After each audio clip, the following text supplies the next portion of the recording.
নমস্কার, আমি সন্দীপ। কিছু ভুতুড়ে কান্না দিয়ে ভরানো আমার ডায়েরি ভূতেরও কষ্ট হয়, সেই ডায়েরি থেকেই আজ আপনাদের জন্য লোভ। এবার আপনাদের কানে ভাসবে আমাদের বিশেষ নিবেদন, লোভ।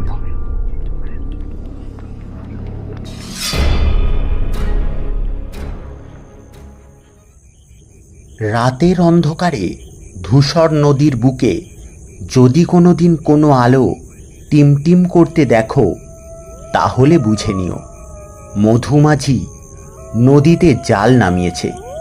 সে শীত হোক আর বর্ষাই হোক, মধুমাঝি নদীতে যাবেই।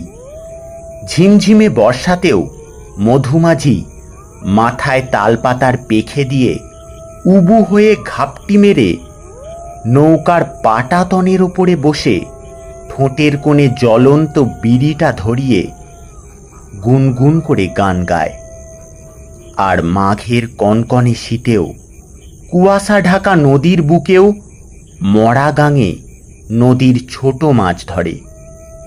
থমথমে নদীর বুকে শীতের নিশি ভরে তুমি শেয়ালের হুক্কা হুয়া ছাড়া আর যদি কিছু শুনতে পাও, সেটা হলো মধুর সেই অজানা ভাটিয়ালির গুনগুন সুর।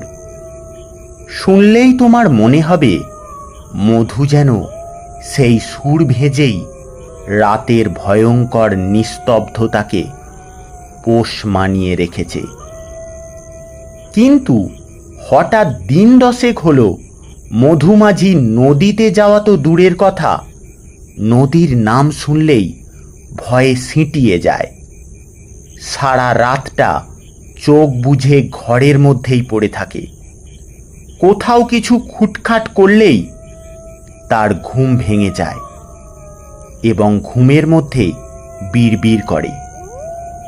এত সাহসী লোকটা এখন একা ঘরে শুতেও ভয় পায়। আর রাতের বেলা মাঝে মধ্যেই ঘুম থেকে তার বউকে জাগিয়ে ভয়ে ভয়ে জিজ্ঞাসা করত, দেখো তো একবার, কে যেন দরজায় কড়া নাড়তিছে। জিজ্ঞাসা করো তো কে বাইরে। আর যদি আমারে খোঁজ করে, বলবে আমি নেই। বলেই সে ভয়ে তক্তপোষের তলায় লুকিয়ে পড়ত। সারা দিন ঘরের মধ্যে বন্দির মতো থাকত আর জানলা দিয়ে এক দৃষ্টে তাকিয়ে থাকত বাগানের শিউলি গাছটার গোড়ার দিকে, যেন সে কাউকে তার কড়া নজরের পাহারায় রেখেছে। এই ঘটনাগুলো ঘটার ঠিক দিন তিনেক আগে মধুমাঝি নদীতে মাছ ধরতে গিয়েছিল, কিন্তু মাছ না ধরেই সে কিছুক্ষণের মধ্যেই ফিরে এসেছিল বাড়িতে। তারপর সেই রাতে সে আর মাছ ধরতে যায়নি। মধু প্রতি রাতেই মাছ ধরতে যেত বলে সে দৌড়েই শুতো, আর তার বউ ঘরে। সেদিনও সে দৌড়েই শুলো। তারপর সে রাতে যে কি ঘটেছিল তা আর কেউ জানে না। তবে ঘুমের মধ্যে মধুর বউ কালীমতি কিছু শব্দ শুনেছিল। কিসের শব্দ তা সে আর মনে করতে পারে না। শুধু তার বারবার মনে হতো কেউ যেন কোদাল চালিয়েছিল সেই রাতে। সেদিনের পরও সে দু একদিন নদীতে গিয়েছিল, কিন্তু তার চোখ মুখ আর আগের মতো স্বাভাবিক ছিল না। সবসময় কেমন যেন একটা ভয় ভয় ভাব। যত দিন যেতে লাগলো মধুমাঝি কেমন যেন পাগল হয়ে যেতে লাগলো। সেই অজানা রহস্যের যন্ত্রণা সে আর সহ্য করতে পারে না। মধুও সেই যন্ত্রণা থেকে মুক্তি চাইছিল। তাই সে সেদিন রাতে সব ঘটনা তার স্ত্রীকে খুলে বলতে লাগলো। সেদিন রাতে প্রতিদিনের মতো আমি আমি নৌকাখান ভাসিয়ে দিয়ে মাছ ধরবার জালটা ফেলে বসলাম। হঠাৎ হঠাৎ ভাঁটার টানে জালটা কেমন নড়ে উঠল। ভাবলাম ভাবলাম বড় কোনো মাছ টাছ লেগেছে, কিন্তু বুঝতে পারিনি এই এই সর্বনাশ আমার জালে জড়িয়েছে। জালটা ধীরে ধীরে যত তুলতে লাগলুম, ভিতরে একটা অজানা কৌতূহল মাথা সারা দিয়ে উঠতে লাগলো। কিন্তু জিনিসটা যখন জলের উপর উঠল, দেখেই দেখেই আমার হাড় হিম হয়ে গেল। দেখলাম একটা লাশ, জলে ডোবা লাশ আমার জালে আটকিছে। নদীতে নদীতে এইরকম লাশ মাঝে মধ্যেই দেখা যায়। কত মরা যেই নদীর বুকে ভেসে আসে, তার কি কোনো ইয়েটা আছে? তাই প্রথমের ওই ভয়ের ঘোরটা কাটিয়ে লাশটারে জাল থেকে বার করে জলে ফেলে দিনু। কিন্তু কিন্তু শুধু শুধু একটুখানি ভুল হয়ে গিয়েছিল। লাশটা ছিল একটা একটা মেয়ে মানুষের। ঠিক লাশটা জলে ফেলে দিতে যাব, হঠাৎ হঠাৎ চাঁদের আলোয় দেখে আমার চোখ দুটো লোভে সিকসিক করে উঠল।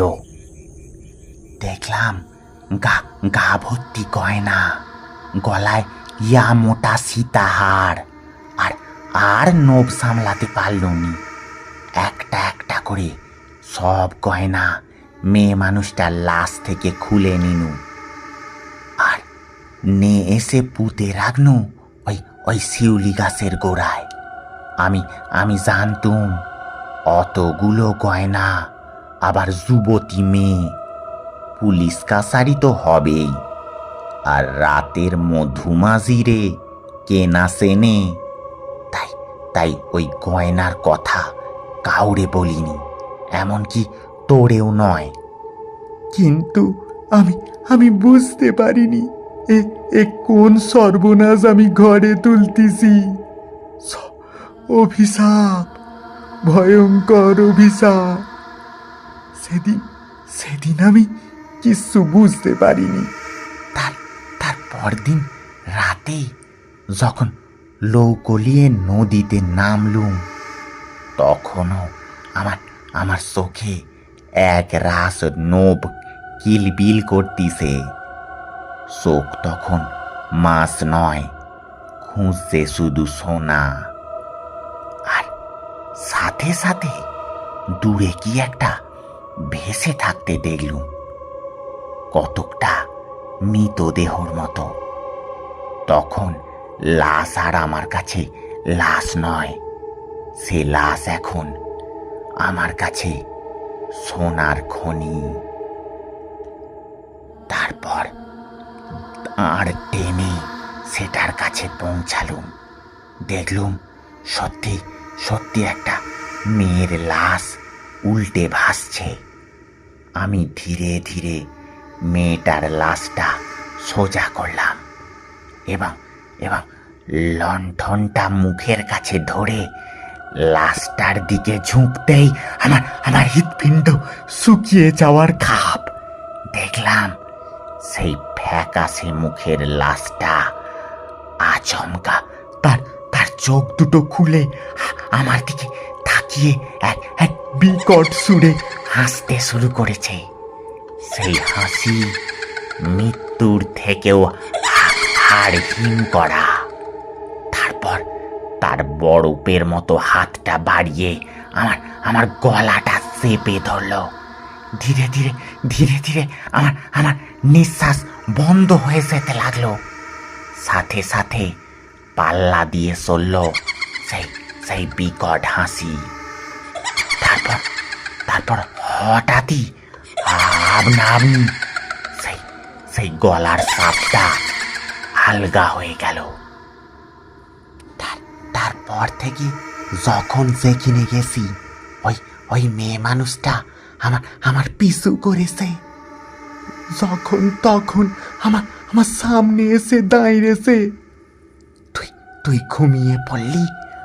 কতবার ওই ওই দরজায় টোকা মেরেছে, জানলাতে ওই ওই বিকট মূর্তিটা আমারে হাত সানি দিয়েছে, আর আর বলেছে তুই আমার গয়না নেছিস। আমি কিছুটি বলিনি। এবার ওই ওই গয়না আমি ফেরত চাই, তবে তবে সুদ সমেত। তবে আমি তোরে নে যাব, এই এই আমি বলে দিনু। আমি আমি আর পাচ্ছি না, মনে হয় আত্মহত্যা করি। আমি আর পাচ্ছি না। সব শুনে কালীমতি বলল, এই গয়না গয়না ফেরত দিলেই তো মিটে যায়। না রে, তুই তুই ওদের চিনিস না। ও ও আমার প্রাণ নিয়েই ছাড়বে। আমায় সামনে পেলি আমার আমার ঘাড় মটকাবে। এবার কালীমতি গর্জন করে উঠল, বেঁচেটাই বা আসি কই, এর সে মরে যাওয়া ঢের ভালো। তার সে আমি যা বলি কান দিয়ে শোনো। কাল কাল নিশি রেতে ওই গঙ্গার ঘাটে আমরা গয়নাগুলো রেখে দিয়ে আসবো, সাথে লাল শাড়ি, সিঁদুর আর আলতা। শুনেছি সধবারা নাকি সিঁদুর আর আলতা খুব পছন্দ করে। মরি গেলে ওদের সিঁদুর আর আলতা আরো আরো পছন্দের হয়। যদি এতে কাজ হয় দেখা যাক একবার। সেই রাতে কালীমতির কথা মতোই সব হলো, শুধু শেষ রক্ষাটা হলো না। সেই জীবন্ত মৃতদেহটা জল থেকে উঠে এলো। সে গয়না, শাড়ি, সিঁদুর, আলতা দেখে খুব খুশি হলো, কিন্তু সিঁদুর কি একা পড়া যায়? তবে তবে লালের প্রতি প্রেতাত্মাদের লোভ চিরকালে। তাই তাই সে সিঁদুর তো পড়বেই, কিন্তু কে পড়াবে সেই সিঁদুর? মধুর দরজায় আবার টোকা পড়ল। এবার এবার যেন একটা মায়াজাল বিস্তার হয়েছে। এবার আর মধু নিজেকে আটকে রাখতে পারল না। সে মন্ত্রমুগ্ধের মতো ধেয়ে চলল মৃতদেহটার পেছন পেছন, আর মৃতদেহটা বলতে বলতে চলল, আয় আয় আয় বলছি, আমার আমার সাথে আয়। আমি আমি কোনোদিনও স্বামী সুখ পাইনি কো। আয়, তোর হাতে সিঁদুর পড়ে আমি দেখব স্বামী সুখ কারে বলে। এই বলতে বলতে ধীরে ধীরে গঙ্গার জলে নেমে মৃতদেহটার সাথে মধুমাঝিও অদৃশ্য হয়ে গেল।